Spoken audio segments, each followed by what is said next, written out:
새벽 안개가 깊은 계곡 사이로 서서히 스며들고 있었습니다. 하늘 끝자락에 걸린 별들이 아직 희미하게 반짝이는 가운데 멀리서 들려오는 새소리만이 고요함을 깨뜨리고 있었습니다. 오래된 소나무 한 그루가 바위 틈새에서 굽어보듯 서 있고 그 아래 작은 암자에서는 은은한 향내음이 피어오르고 있었습니다. 제자는 부처님 앞에 단정히 앉아 있었습니다. 마음속 깊은 곳에서부터 우러나는 궁금함이 가슴을 가득 채우고 있었지만 함부로 입을 열지 못하고 있었습니다. 부처님의 고요한 모습을 바라보며 제자는 자신 안에 일어나는 무수한 생각들이 파도처럼 밀려왔다 사라지는 것을 느꼈습니다. 스승님, 제가 매일 천수경을 외우고 있지만 그 깊은 뜻을 제대로 이해하지 못하고 있는 것 같습니다. 천수경이 담고 있는 진정한 가르침은 무엇인지 알고 싶습니다. 부처님은 미소를 지으며 천천히 고개를 끄덕였습니다. 그의 눈빛에는 깊은 바다처럼 고요하면서도 따뜻한 빛이 스며 있었습니다. 천수경은 단순히 외우는 것이 아니라 삶으로 실천하는 것이다.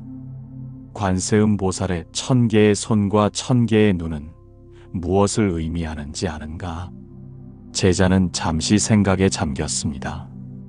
마음속에서 여러 가지 답이 떠올랐지만 어느 것도 확신이 서지 않았습니다. 잘 모르겠습니다, 스승님.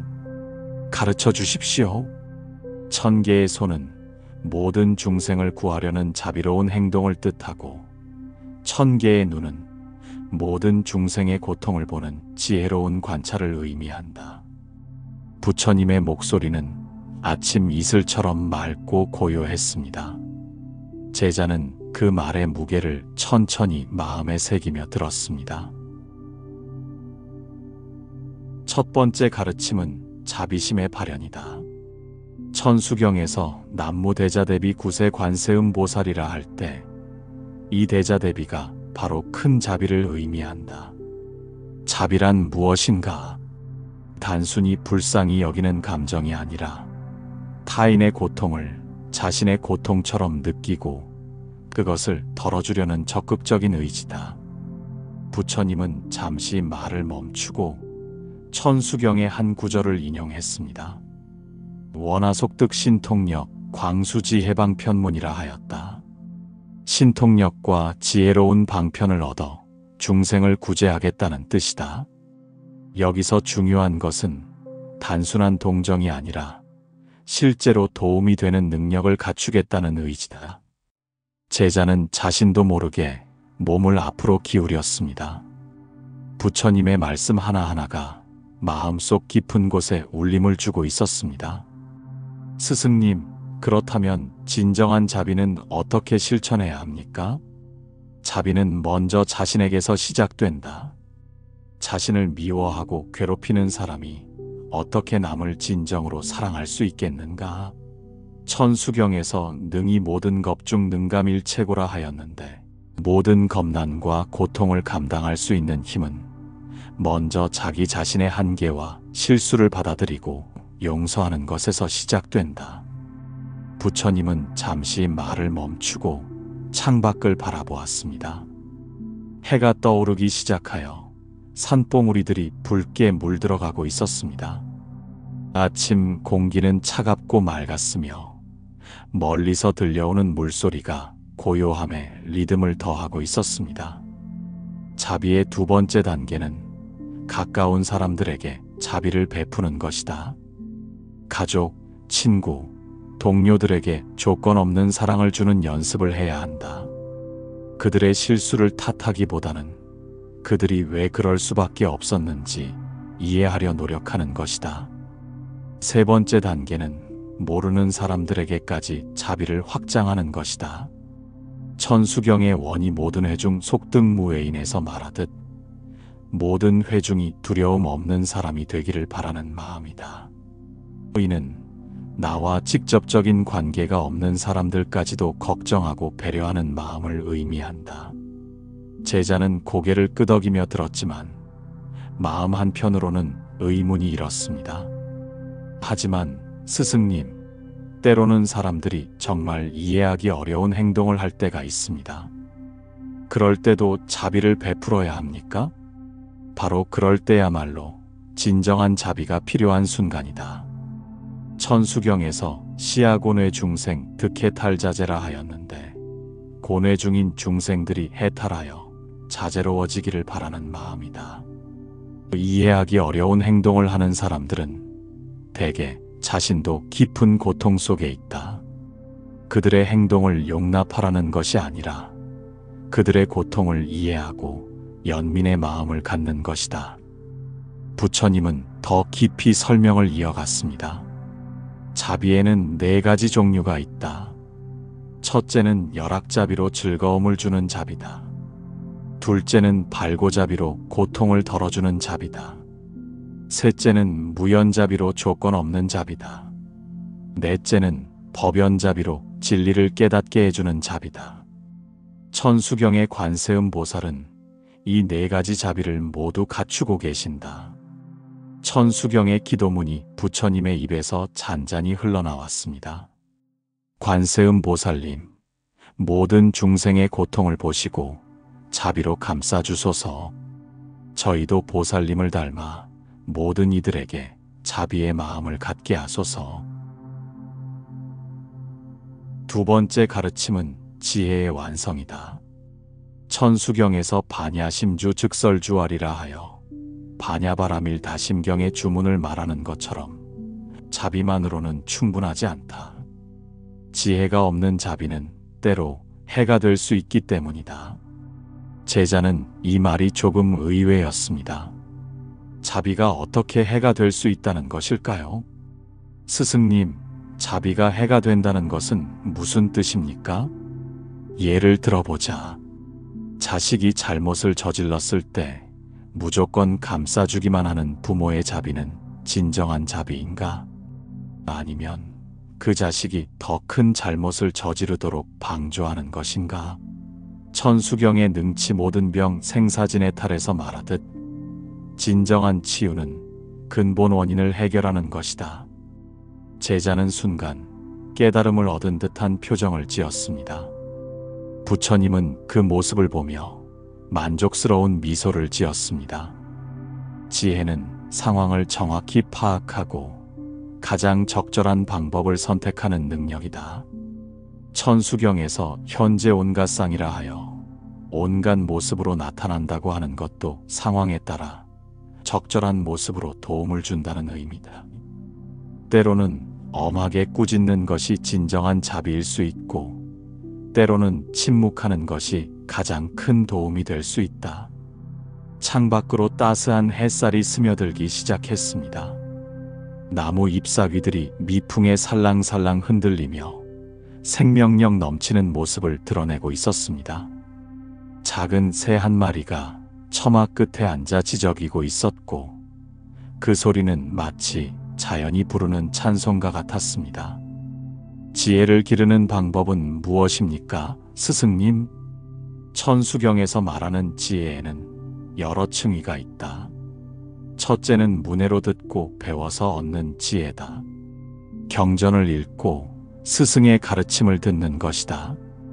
둘째는 사예로 깊이 생각해서 얻는 지혜다. 배운 것을 자신의 경험과 연결하여 이해하는 것이다. 부처님은 차를 한 모금 마시며 설명을 이어갔습니다. 셋째는 수혜로 명상과 실천을 통해 얻는 지혜다. 천수경의 심연불구단 매원견 열애에서 말하듯 마음으로 부처님을 염하되 끊어지지 않게 하여 열애를 뵙기를 원하는 것처럼 지속적인 수행을 통해 얻는 직관적 지혜다. 그리고 가장 높은 단계는 무분별지다. 모든 대립과 분별을 넘어선 절대적 지혜다. 천수경의 소국의 유언 무불과수족에서 말하는 것처럼 모든 소원이 충족되는 완전한 지혜의 상태다. 부처님은 더욱 구체적으로 설명했습니다. 일상에서 지혜를 기르려면 끊임없는 관찰이 필요하다. 자신의 마음을 관찰하고 타인의 마음을 관찰하고 세상의 이치를 관찰하는 것이다. 천수경에서 천안청정, 천이청정이라 하는 것처럼 1000개의 눈과 1000개의 귀로 모든 것을 청정하게 보고 듣는 것이다. 경험을 통한 학습도 중요하다. 실수를 두려워하지 말고 다양한 경험을 쌓되 그 경험에서 교훈을 얻어야 한다. 약고중생시 당원속득도라 하여 고통 중인 중생을 보면 빨리 깨달음을 얻기를 바라는 마음처럼 모든 경험을 깨달음의 기회로 삼아야 한다. 세 번째 가르침은 번뇌와 집착으로부터의 해탈이다. 천수경에서 능제 모든 액 진실불허원이라 하여 모든 재액을 없앨 수 있다고 하는 것은 번뇌라는 내적 재앙을 제거할 수 있다는 의미다. 인간의 모든 고통은 집착에서 비롯된다. 제자는 이 말을 들으며 자신의 삶을 돌아보았습니다. 과연 자신이 집착하고 있는 것들이 무엇인지 하나씩 떠올려 보니 그것들이 때로는 자신을 괴롭히고 있음을 느꼈습니다. 스승님, 그렇다면 모든 것을 포기하고 살아야 한다는 뜻입니까? 포기하는 것이 아니라 집착하지 않는 것이다. 천수경의 원화속득신여간 어상도중무장애에서 말하듯 어떤 상황에서도 장애 없이 나아갈 수 있는 것은 집착이 없기 때문이다. 무엇인가를 사랑하되 소유하려 하지 않고 무엇인가를 추구하되 결과에 매달리지 않는 것이다. 부처님은 번뇌에 대해 더 자세히 설명했습니다.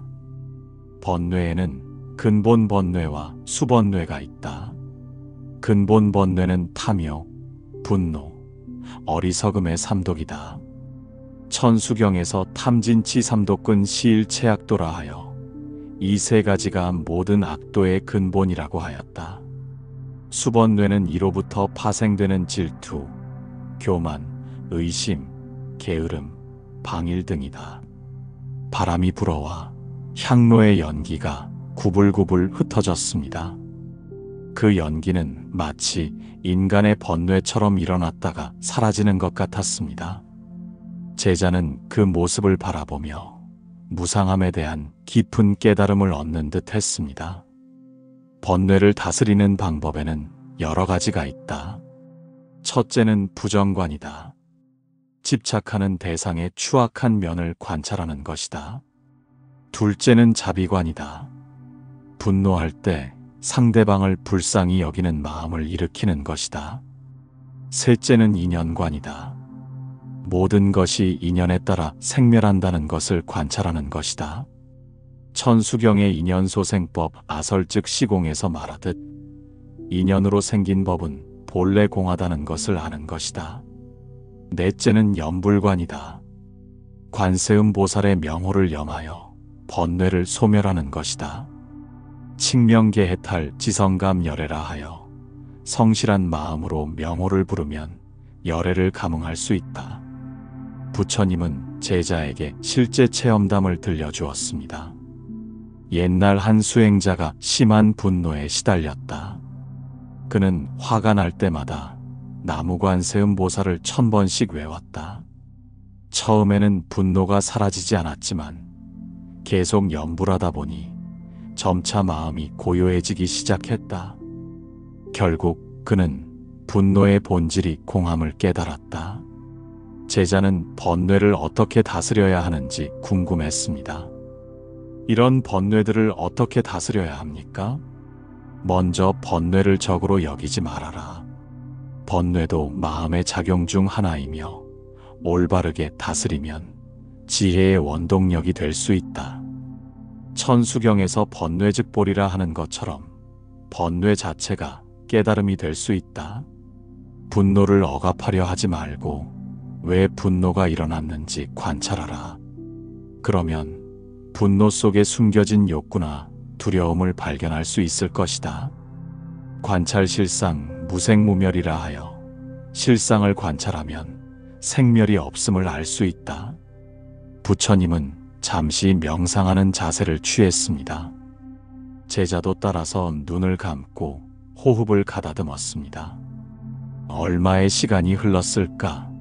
마음이 한결 고요해진 것을 느꼈습니다. 관세음 보살님, 저희의 번뇌와 집착을 씻어주소서. 맑고 고요한 마음으로 진리를 바라볼 수 있게 하소서.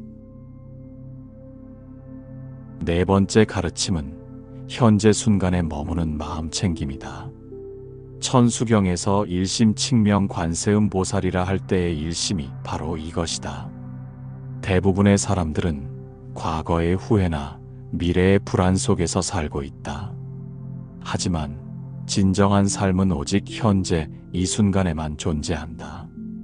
제자는 자신도 모르게 깊은 한숨을 내쉬었습니다.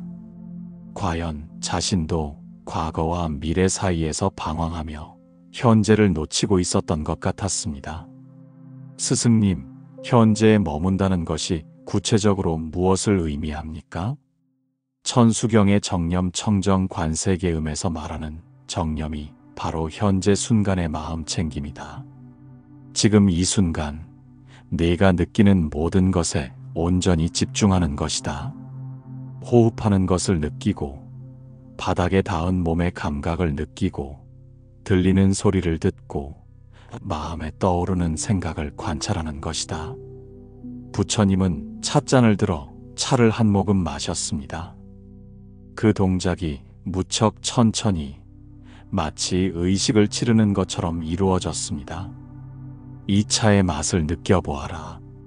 단순히 마시는 것이 아니라 혀끝에서 느껴지는 온도와 향, 목으로 넘어가는 감각, 차 한 모금이 몸 전체로 퍼져나가는 느낌까지 모두 알아차리는 것이다.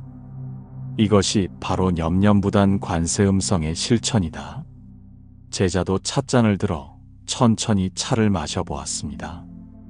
평소에는 무심코 마셨던 차가 이렇게 깊은 맛과 향을 가지고 있었다는 것이 신기했습니다. 점심시간이 다가오자 멀리서 나무꾼의 도끼질 소리가 들려왔습니다. 그 규칙적인 소리는 마치 큰 북을 치는 것 같았고 산새들의 지저귐과 어우러져 자연의 교향곡을 만들어내고 있었습니다. 마음 챙김에는 사념처라는 4가지 영역이 있다. 첫 번째는 신념처로 몸의 감각을 알아차리는 것이다. 천수경의 원화속득 삼매력에서 말하는 삼매의 기초가 바로 몸의 감각에 대한 알아차림이다. 두 번째는 수념처로 감정의 움직임을 관찰하는 것이다. 기쁨, 슬픔, 분노, 두려움 등이 어떻게 일어나고 변화하고 사라지는지 지켜보는 것이다. 수상행식 개불가득이라 하여 수상행식이 모두 얻을 수 없는 것임을 관찰하는 것이다. 세 번째는 무엇입니까? 심념처로 생각의 흐름을 관찰하는 것이다. 생각들이 어디서 와서 어디로 가는지, 어떤 생각들이 자주 반복되는지, 생각과 자신을 동일시하지 않고 객관적으로 바라보는 것이다. 천수경의 신무괴의 무괴의고에서 말하는 것처럼 마음에 걸림이 없는 상태다. 제자는 잠시 자신의 생각을 관찰해 보려 했습니다. 하지만 생각을 관찰하려는 순간 더 많은 생각들이 떠올라서 오히려 혼란스러워졌습니다. 처음에는 어려울 것이다. 생각을 관찰하려는 생각, 잘 안 된다는 생각, 이것도 저것도 생각이라는 생각들이 꼬리에 꼬리를 물고 일어날 것이다. 하지만 포기하지 말고 계속 연습하라. 행선이려 무이무별이라 하여 행주좌화가 한결같고 둘이 없는 경지에 이를 때까지 연습하는 것이다. 마지막 4번째 단계는 법념처로 의식 자체를 관찰하는 것이다. 생각하는 자, 느끼는 자, 관찰하는 자, 그 자체를 바라보는 것이다. 이 단계에 이르면 진정한 자아를 발견할 수 있다. 천수경의 진관 청정 관세음이 바로 이런 경지다. 5번째 가르침은 타인을 위한 자비로운 행동이다. 천수경에서 천수천한 구고군안이라 하여 1000개의 손과 1000개의 눈으로 고통을 구하고 재난을 구한다는 것처럼 진정한 수행은 홀로 하는 것이 아니라 세상 속에서 사람들과의 관계 속에서 완성되는 것이다. 제자는 이 말을 들으며 자신이 때로는 사람들을 피하고 혼자만의 수행에 집착했던 모습을 반성하게 되었습니다. 스승님, 그렇다면 어떤 행동이 진정으로 자비로운 행동입니까? 자비로운 행동의 첫 번째 원칙은 상대방의 진정한 필요를 파악하는 것이다. 천수경의 응이 중생심 즉 현기묘용에서 말하듯 중생의 마음에 응하여 묘한 작용을 나타내는 것이다. 때로는 우리가 생각하는 도움과 상대방이 원하는 도움이 다를 수 있다. 부처님은 창밖을 바라보며 말을 이어갔습니다. 오후에 햇살이 기울어지기 시작하여 나무들의 그림자가 길게 늘어나고 있었습니다. 멀리서 들려오는 종소리가 하루의 평온함을 더해주고 있었습니다. 예를 들어 넘어진 사람을 보았을 때 즉시 일으켜주는 것이 항상 도움이 되는 것은 아니다.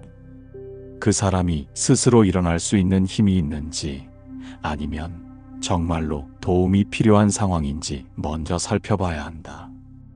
천수경의 구차사신통 방편도 중생에서 말하는 것처럼 방편을 써서 중생을 인도하는 것이다. 제자는 고개를 끄덕이며 들었습니다.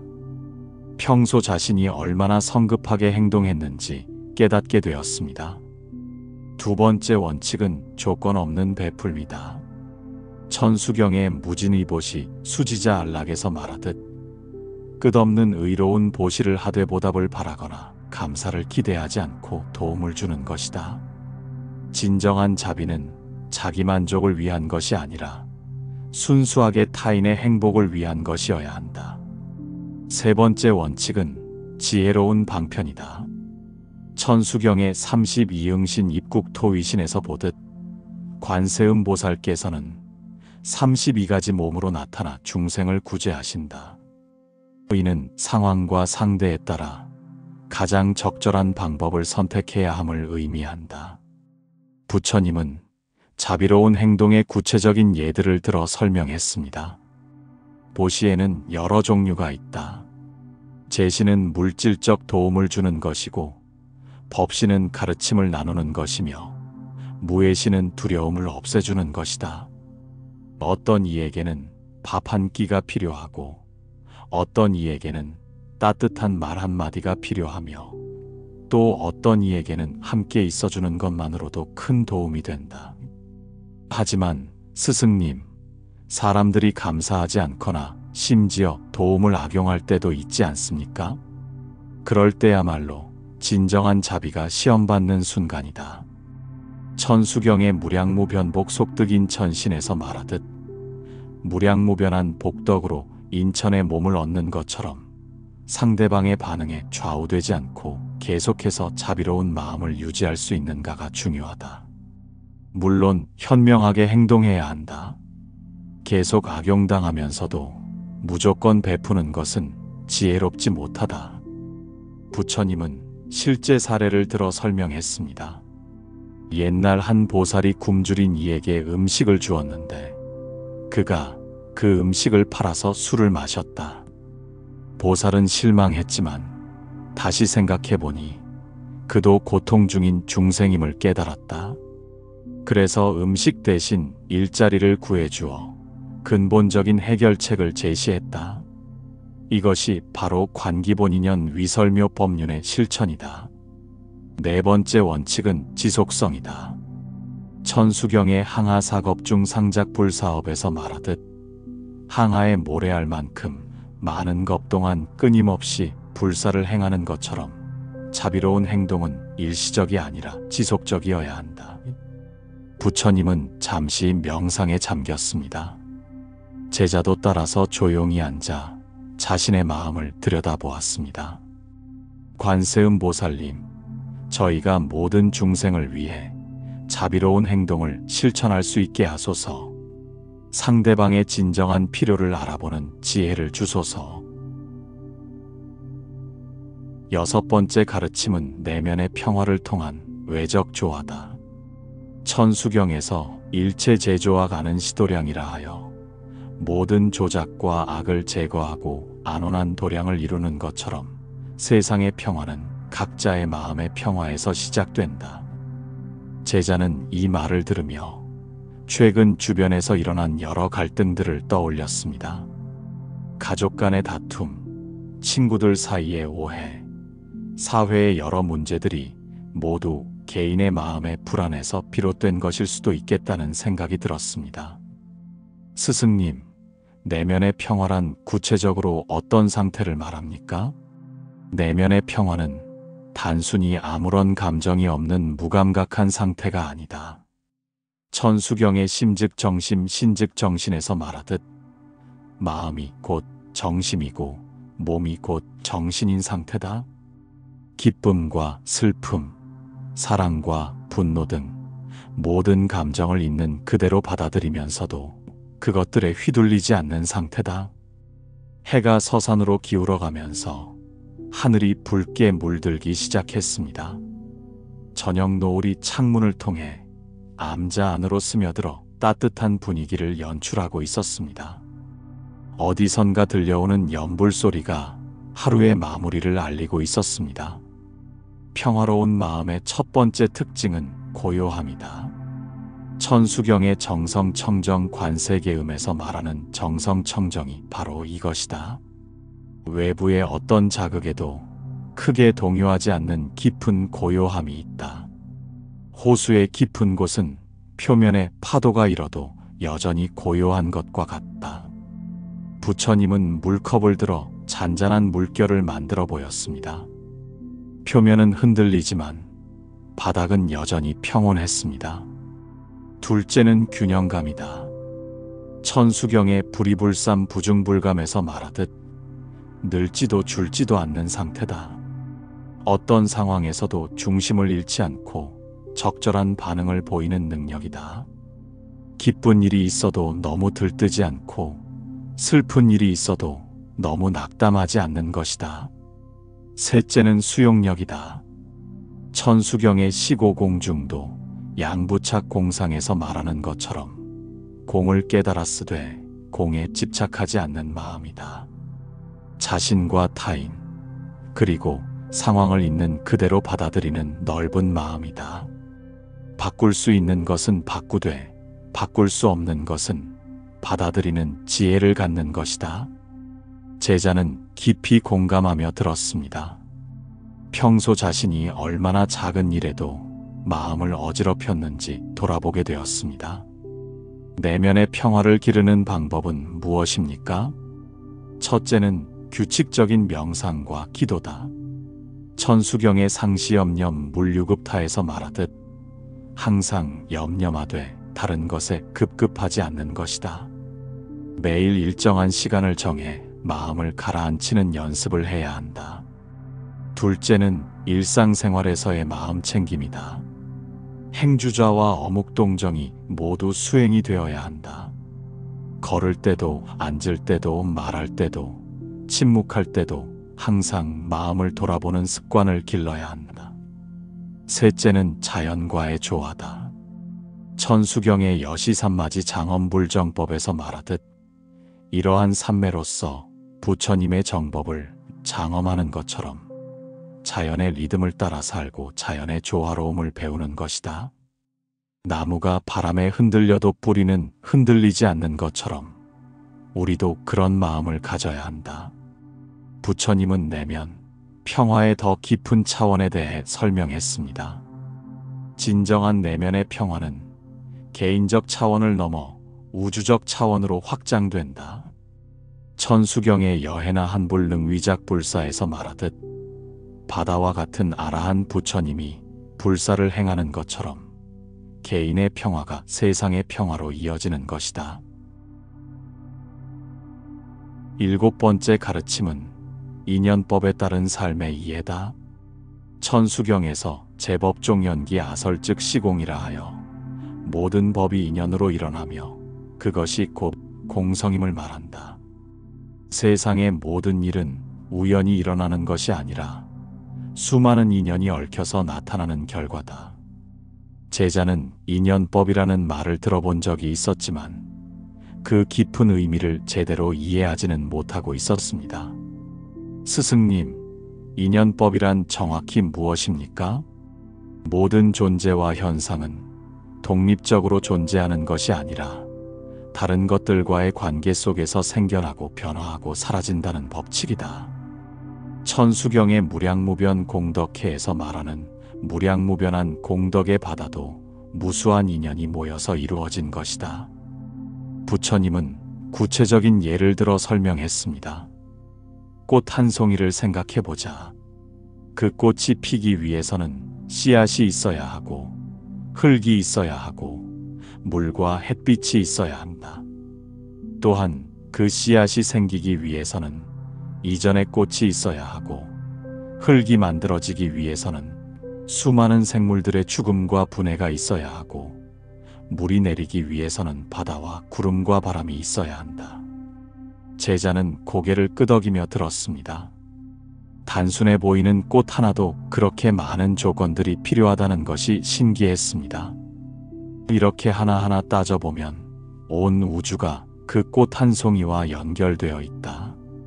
천수경의 일체종종한 개귀관세음에서 말하듯 일체의 모든 안락이 모두 관세음 보살께 귀의하는 것처럼 모든 것이 서로 의지하고 있다. 그렇다면 우리 인간의 삶도 마찬가지겠군요. 그렇다. 내가 지금 여기에 앉아 있는 것도 수많은 인연의 결과다. 내 부모님이 만나신 것, 내가 불교에 관심을 갖게 된 것, 오늘 이 자리에 오게 된 것, 모든 것이 우연이 아니라 필연이다. 천수경의 차명시법계 무가불자재에서 말하듯 이 이름이 시방법계에서 자제하지 않음이 없는 것이다. 저녁이 깊어가자 산속이 점점 조용해졌습니다. 멀리서 들려오던 일상의 소음들이 사라지고 대신 밤벌레들의 울음소리와 바람소리만이 고요함을 채우고 있었습니다. 하늘에는 별들이 하나둘 모습을 드러내기 시작했습니다. 인연법을 이해하면 삶을 대하는 태도가 달라진다. 좋은 일이 생겨도 자만하지 않고 나쁜 일이 생겨도 절망하지 않는다. 모든 것이 인연에 따라 변화하는 것임을 알기 때문이다. 천수경의 가문도교 중 능현통달지에서 말하는 것처럼 가문도교 중에서 통달한 지혜를 나타낼 수 있다. 그렇다면 우리는 그냥 운명에 맡기고 살아야 합니까? 그렇지 않다. 인연법을 안다는 것은 운명론과는 다르다. 천수경의 시무등등주 무량제 고액에서 말하듯 무등등주로서 무량한 고액을 제거할 수 있다. 우리의 현재 행동도 미래의 인연을 만드는 중요한 요소다. 선한 행동은 선한 결과를, 악한 행동은 악한 결과를 가져온다. 이것이 바로 업보의 법칙이다. 부처님은 인연법의 더 깊은 차원에 대해 설명했습니다. 인연에는 네 가지가 있다. 인연은 직접적 원인, 소연연은 인식의 대상, 무관연은 연속성, 증상연은 도움을 주는 조건이다. 이 네 가지가 모두 갖추어져야 결과가 나타난다. 또한 인연법을 통해 공성을 깨달을 수 있다. 모든 것이 인연에 의존해서 존재한다는 것은 독립적이고 불변하는 실체가 없다는 뜻이다.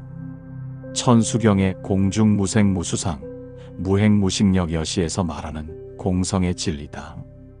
부처님은 잠시 향로에 향을 피우며 말을 이어갔습니다.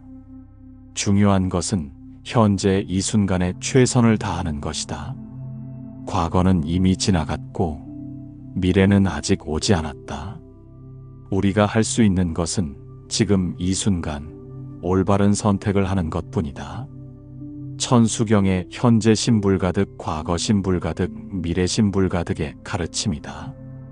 관세음 보살님, 모든 인연이 중생들의 깨달음과 행복을 위해 펼쳐지게 하소서. 나쁜 인연은 선한 인연으로 바뀌게 하소서. 8번째 가르침은 진실한 기도와 발언의 힘이다. 천수경에서 지성지성 관자재라 할 때의 지성이 바로 진실한 마음이다. 많은 이들이 기도를 단순한 소원 빌기로 생각하지만 진정한 기도는 그보다 훨씬 깊은 의미를 갖는다. 제자는 자신도 평소 기도할 때 개인적인 소원만 빌었던 것을 반성하게 되었습니다. 스승님, 그렇다면 진실한 기도란 어떤 것입니까? 진실한 기도는 먼저 감사에서 시작된다.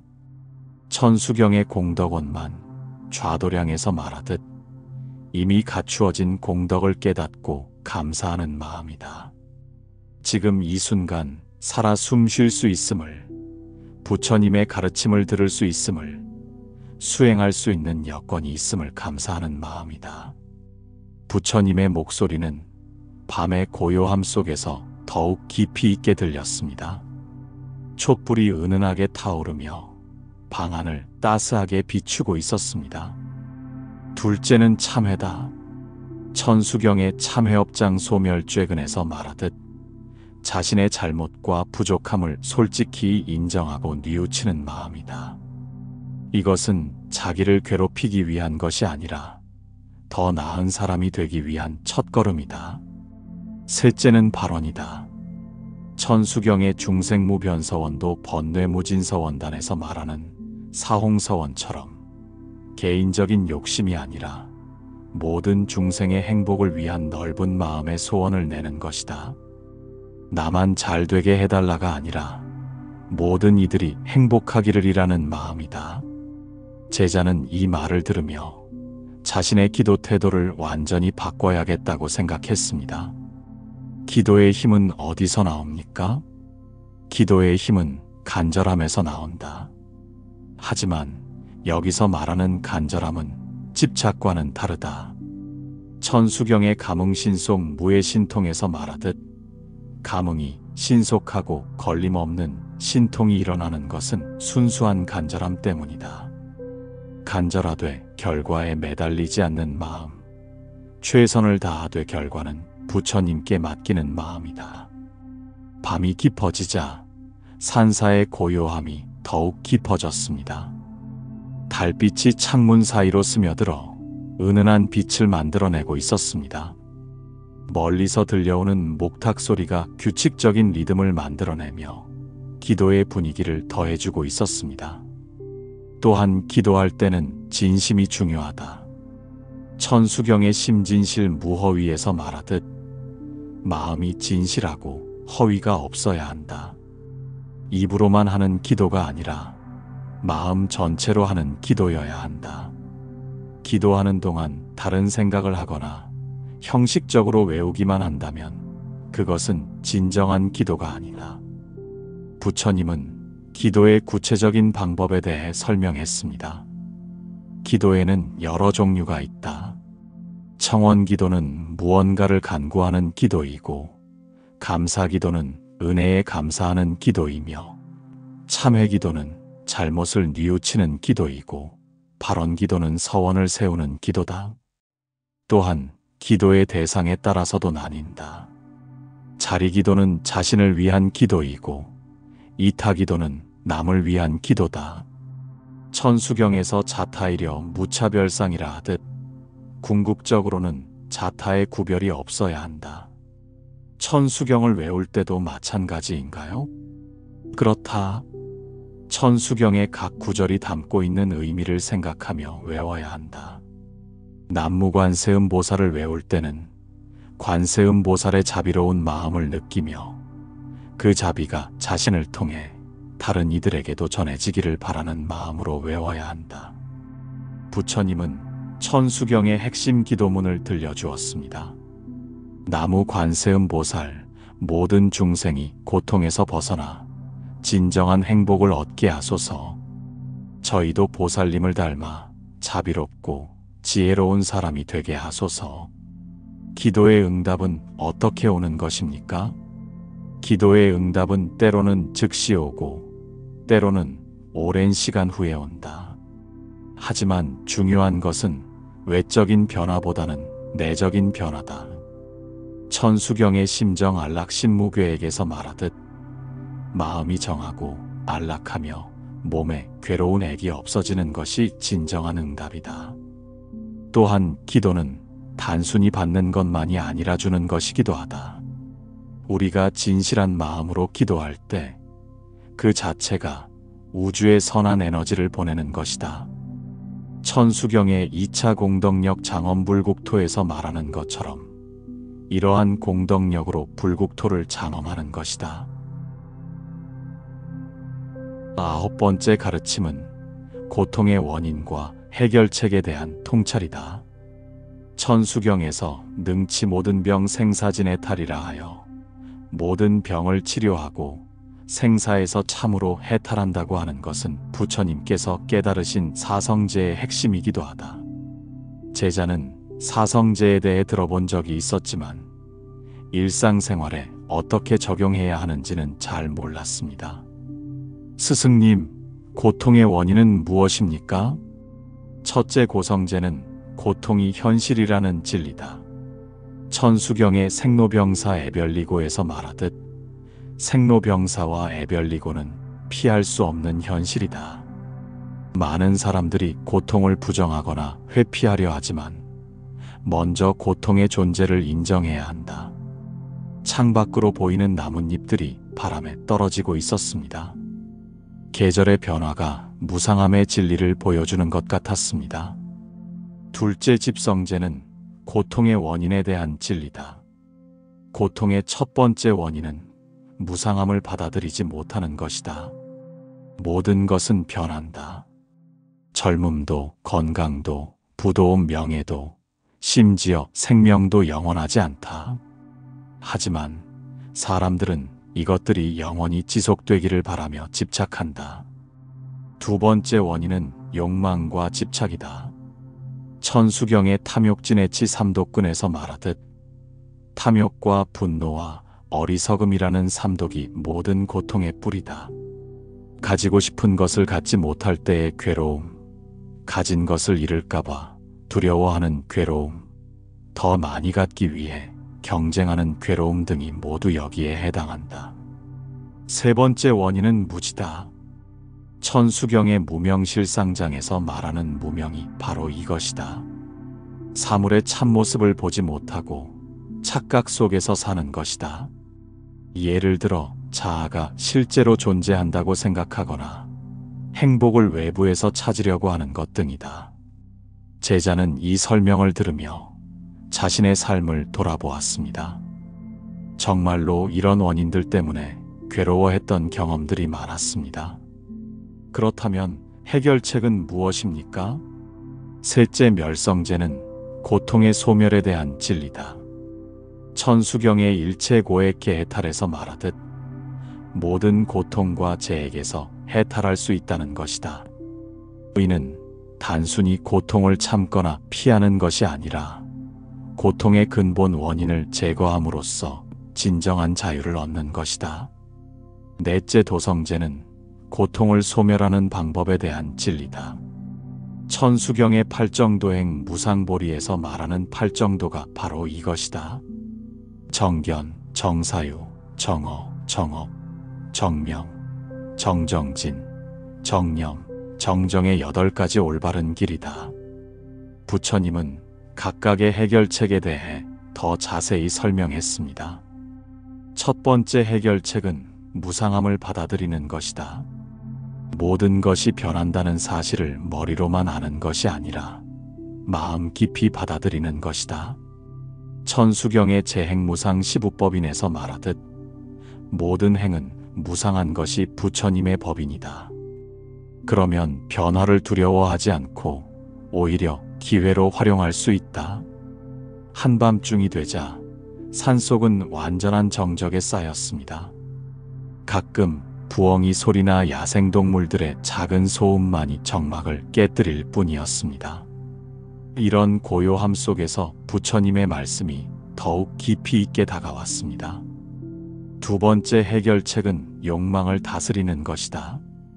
욕망을 완전히 없애는 것이 아니라 적절히 조절하는 것이다. 천수경의 지족상랑 무구청정에서 말하듯 만족을 알고 항상 즐거우며 더러움이 없이 청정한 마음을 갖는 것이다. 필요한 것과 원하는 것을 구별하고 만족을 아는 마음을 기르는 것이다. 세 번째 해결책은 지혜를 기르는 것이다. 천수경의 반야바라밀 심주득자제에서 말하듯 반야바라밀의 심주를 얻어 자제로워지는 것이다. 올바른 가르침을 배우고 명상을 통해 마음을 관찰하며 일상생활에서 깨어있는 의식을 유지하는 것이다. 부처님은 구체적인 실천 방법들을 제시했습니다. 고통을 다스리는 구체적인 방법들이 있다. 첫째는 관찰법이다. 고통이 일어날 때 그것을 있는 그대로 관찰하는 것이다. 고통을 회피하거나 저항하지 말고 그것의 성질과 원인을 꼼꼼히 살펴보는 것이다. 둘째는 수용법이다.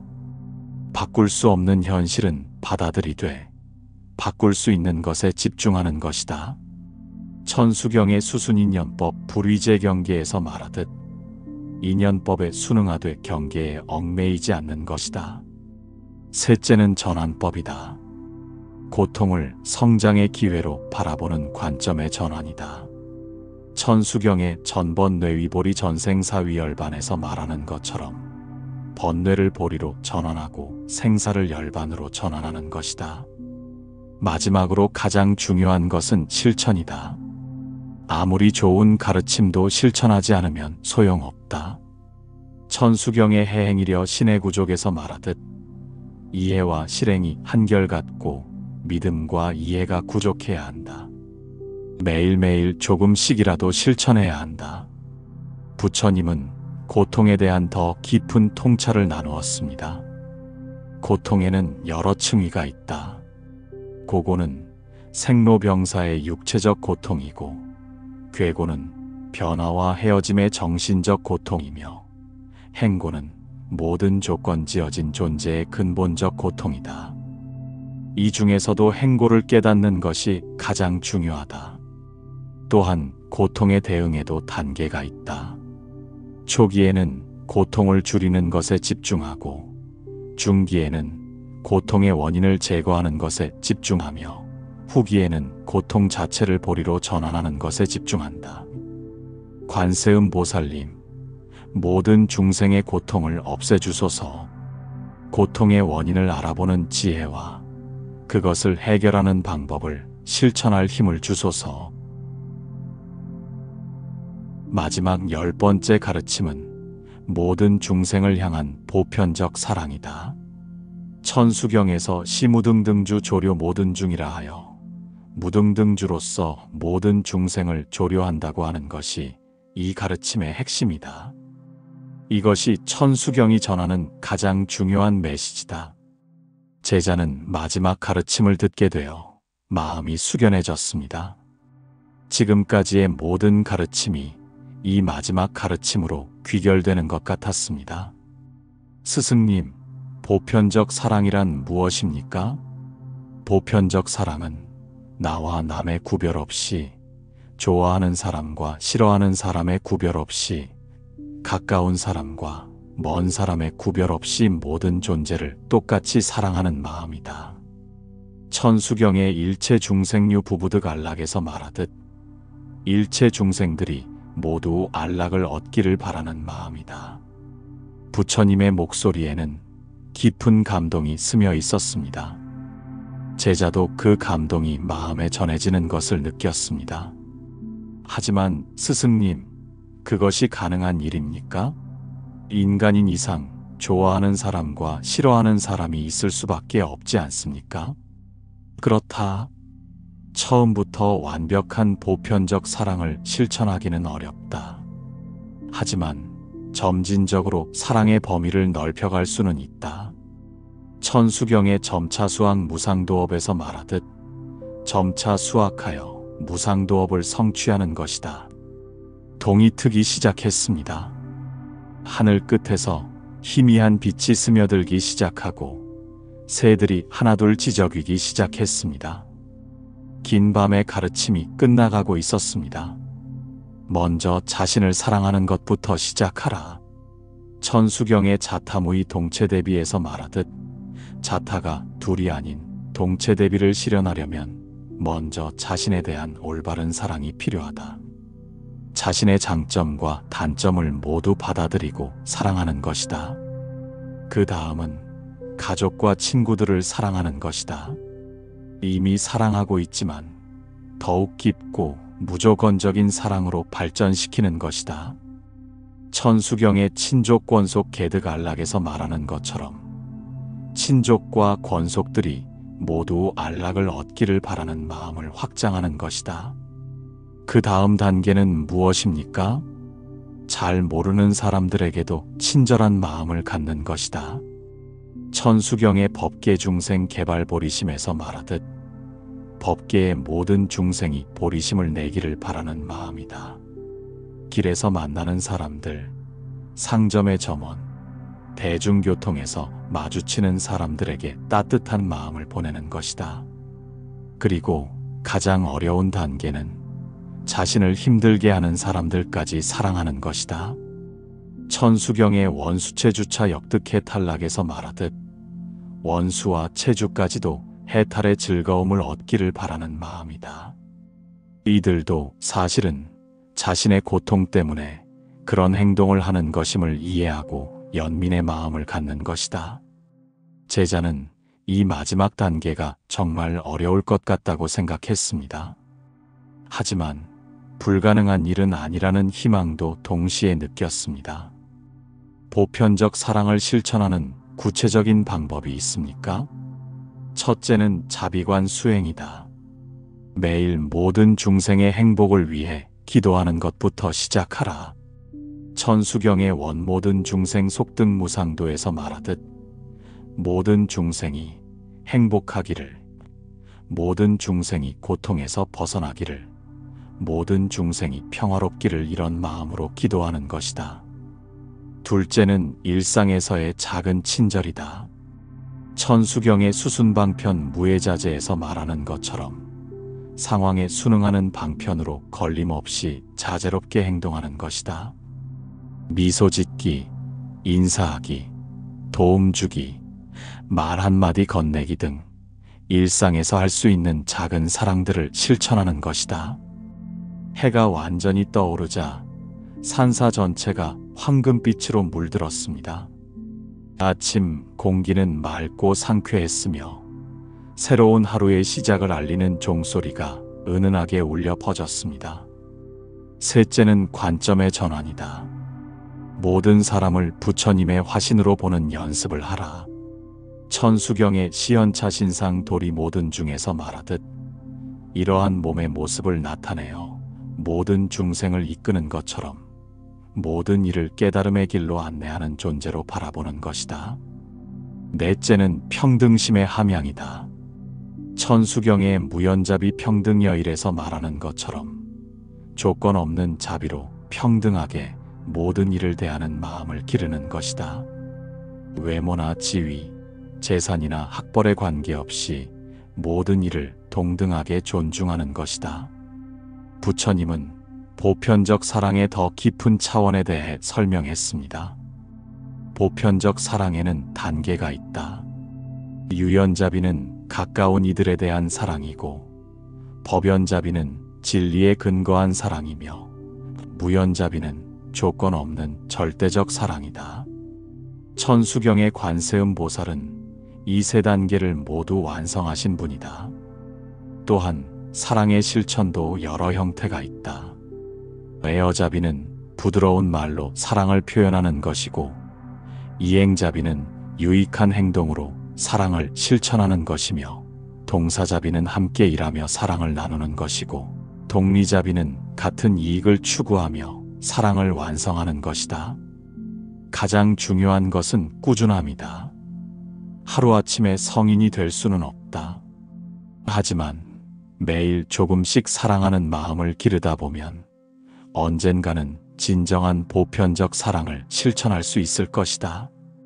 천수경의 항하 사격 중 상작불 사업에서 말하듯 항하에 모래알 만큼 많은 것 동안 끊임없이 불사업을 행하는 것이다. 부처님은 마지막 기도를 올렸습니다. 관세음 보살님, 저희가 보살님의 무한한 자비를 본받아 모든 중생을 사랑할 수 있게 하소서. 천수천안으로 모든 이들의 고통을 보시고 구제하시듯 저희도 작은 힘이나마 세상의 고통을 덜어낼 수 있게 하소서. 밝은 아침 햇살이 암자안을 가득 채웠습니다. 밤새 이어진 깊은 가르침이 끝나고 제자는 마음속에 새로운 다짐을 품고 있었습니다. 스승님, 밤새 들려주신 10가지 가르침을 어떻게 실천해야 할까요? 한꺼번에 모든 것을 실천하려 하지 말고 하나씩 차근차근 익혀가라.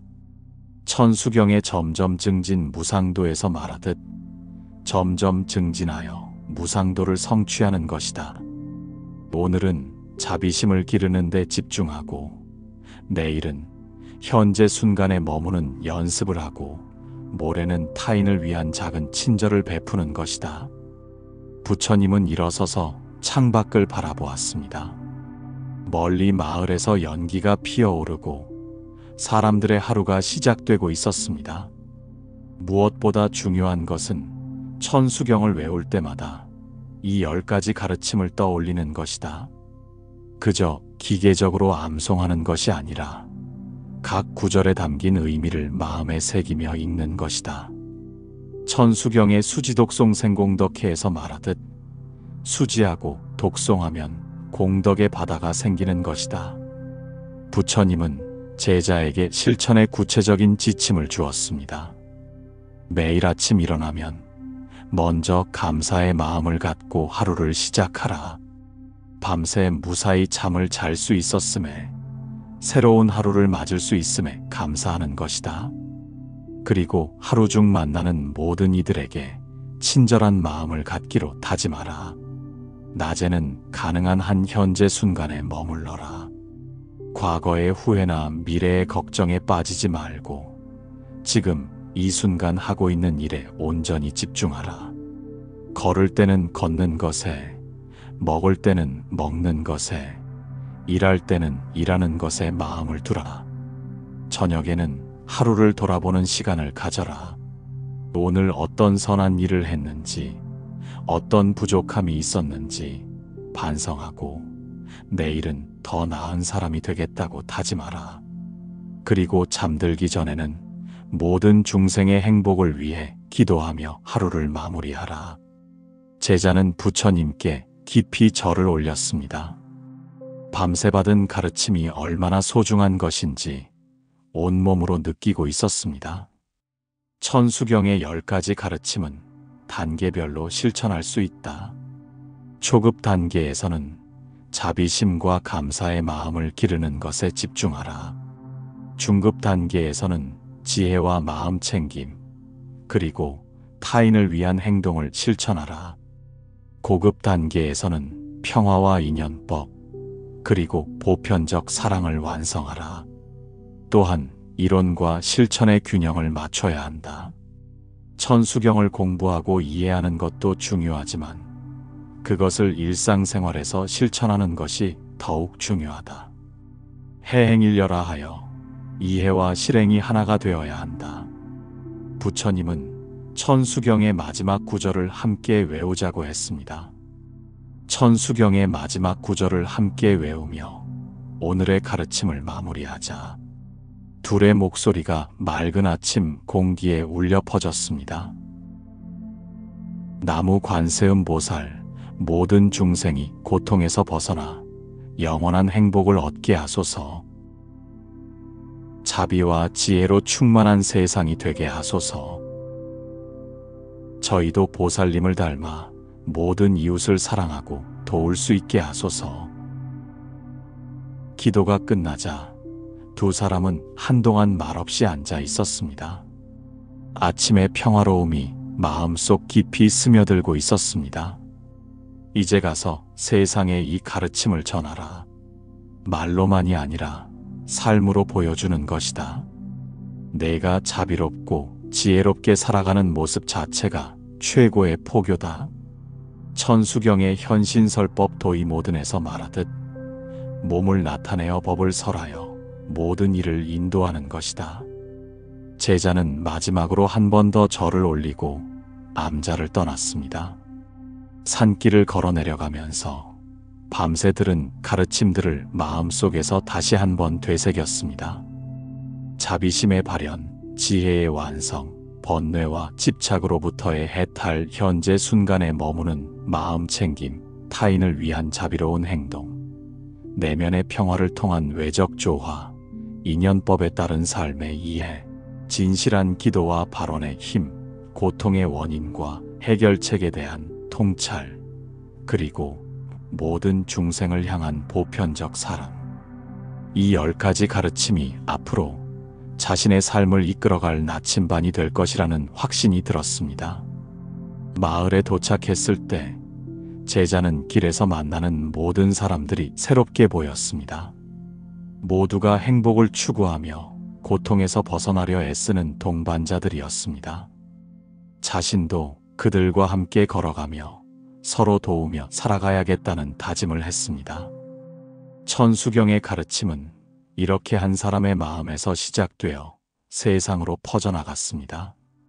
관세음 보살의 자비로운 손길이 이 세상 모든 곳에 닿기를 바라면서 관세음 보살님, 저희에게 자비로운 마음을 주소서. 나 자신을 사랑하고 타인을 배려하는 마음, 모든 중생의 고통을 나의 고통으로 여기는 마음을 갖게 하소서. 관세음 보살님, 저희에게 올바른 지혜를 주소서. 사물의 참모습을 보는 눈, 옳고 그름을 분별하는 마음, 적절한 때에 적절한 행동을 하는 지혜를 주소서. 관세음 보살님, 저희 마음에 평화를 주소서. 어떤 상황에서도 흔들리지 않는 고요함, 모든 것을 받아들이는 넓은 마음, 조화롭게 살아가는 지혜를 주소서. 관세음 보살님, 지금 이 순간에 감사드립니다. 숨 쉴 수 있음에, 가르침을 들을 수 있음에, 수행할 수 있는 여건이 있음에 감사드립니다. 관세음 보살님, 모든 중생이 행복하기를 발언합니다. 모든 중생이 고통에서 벗어나기를, 모든 중생이 평화를 얻기를, 모든 중생이 깨달음을 성취하기를 발언합니다.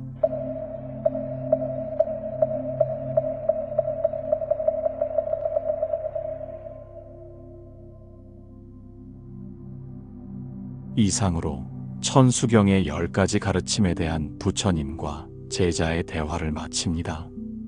이 가르침들이 듣는 모든 이들의 마음에 자비와 지혜의 씨앗이 되어 아름답고 평화로운 세상을 만드는 데 도움이 되기를 발언합니다. 오늘 이 긴 시간 동안 천수경의 깊은 가르침을 함께 나누면서 여러분과 소중한 인연을 맺을 수 있어서 정말 감사했습니다. 이런 의미 있는 내용을 더 많은 분들과 나누고 싶은 마음이 간절합니다. 만약 오늘 영상이 여러분에게 조금이라도 도움이 되셨다면 좋아요 버튼을 눌러주시기 바랍니다. 여러분의 작은 클릭 하나가 더 많은 이들에게 부처님의 지혜를 전할 수 있는 큰 힘이 됩니다. 그리고 앞으로도 이런 불교의 깊은 가르침과 일상에서 실천할 수 있는 지혜로운 내용들을 꾸준히 만들어서 전해드리고 싶습니다. 새로운 영상이 올라올 때마다 가장 먼저 소식을 받아보실 수 있도록 구독 버튼도 꼭 눌러주시기 바랍니다. 구독을 해주시면 부처님의 가르침과 함께하는 이 여정을 계속해서 함께 걸어가실 수 있습니다. 또한 주변에 마음의 평안을 찾고 계시거나 삶의 지혜가 필요하신 분들이 계시다면 이 영상을 공유해 주시기 바랍니다. 여러분의 따뜻한 나눔이 누군가에게는 어둠 속의 등불이 될 수 있습니다. 그리고 댓글로는 오늘 가르침 중에서 가장 깊이 와닿았던 부분이나 실제로 생활 속에서 실천해 보신 경험들을 나누어 주시면 저에게도 큰 격려가 되고 다른 시청자분들에게도 소중한 도움이 될 것입니다.